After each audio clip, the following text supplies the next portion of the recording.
Malware comes in many forms. In the demo, we looked at a malicious Word document, but we could have just as easily looked at a Java exploit, an Adobe PDF exploit, a Flash exploit, many different things. So understanding the various file formats will help us when analyzing malware, because often the exploit or payload is hidden somewhere within. Exploits in the wild will vary, and techniques come and go. Memory corruption exploits have been hot for many years, but as operating system and compiler security features, which I can talk about in another class, make those exploits more difficult, attackers turn to whatever works. A popular social engineering technique is to send the victim something that they have to click on. For example, an Office document with embedded macros that says you have to enable macros to properly view this resume. When the victim enables macros, the exploit runs and the victim is compromised. Similar techniques could be used on the browser side.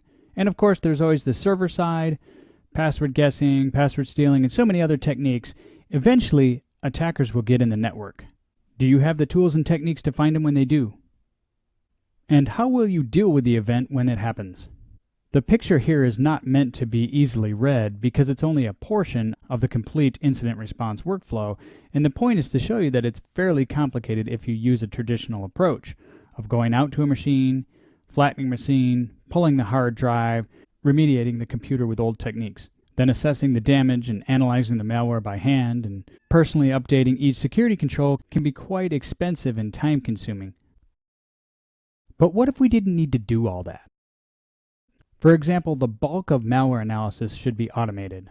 Likewise, being able to identify a threat, isolate the machine, remediate, take whatever security control actions need to be taken should be fast and efficient to allow enterprises to properly secure themselves. There's a number of next-gen endpoint security techniques that can help.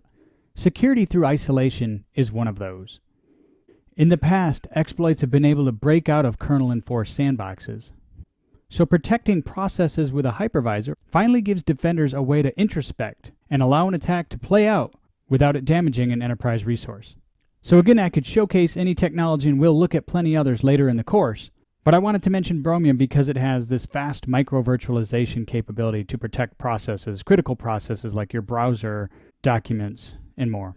Bromium integrates into your existing workflow and provides the enterprise management tools you'd expect. Upon installation, Bromium creates a copy-on-write template that's used for each micro VM. In the demo, we saw how to analyze a Bromium alert. Bromium endpoint protection includes vSentry and Lava. Also, there's a host-side detector called Bromium Endpoint Monitor. Each module will include a lab assignment. If you're a Bromium customer, you can play along as I did, or if you're not, I've included the basic Python scripts to allow you to parse a Bromium event anyway. Setting up the Bromium Enterprise controllers is as easy as setting up a Windows machine and running the installer. Likewise, installing Bromium on the endpoint, you simply set up your endpoint. I use a VM just so that I can play with various bits, and I like to install slightly out-of-date versions of Windows or Office or Reader or Flash so that I have plenty of exploits to play with. We're certainly not going to be dealing with O-Day here. Once you have all that set up, run the Bromium installer, which takes a snapshot of your computer as it is, install your licensing key, and you're off to the races.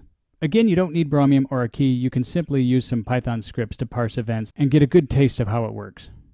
So for the lab, I've included the malicious document, which you can open, leave it open for a couple minutes, and close it to be sure it's able to do whatever it does. Now, the one thing you have to understand is that this particular malicious document very well might not work anymore because these C2, the command and control domains, they come and go all the time. Attackers set up infrastructure for a campaign, and then often within a matter of days or certainly weeks, they tear it down and move along elsewhere on the internet. This helps them avoid detection.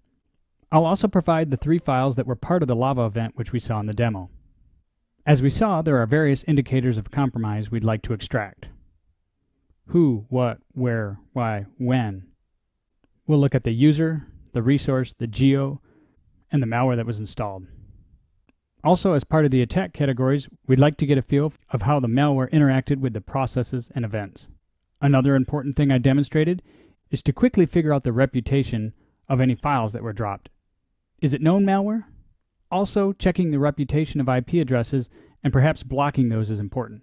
And while the GUI provides solid information, you might prefer to see the data in a different format. In the demo, the analyze devts.py was the main script used. It creates a text output of the key elements of the attack. Other scripts have been provided that you can play with as well. Finally, for the deepest level of inspection, you can extract the files out of the malware manifest. You can examine the important ones. In a drive-by or browser exploit, you might expect to find large HTML files, or a Flash file, a Swift file, Java file, jar files. We'll talk more about why that is. This part is the trickiest. It requires the most experience. You need an understanding of how exploits work. We'll gain a lot of that knowledge in this course. For document exploits, it's helpful if we have tools to extract key portions like we did with the macros. Play with that and see what you can figure out.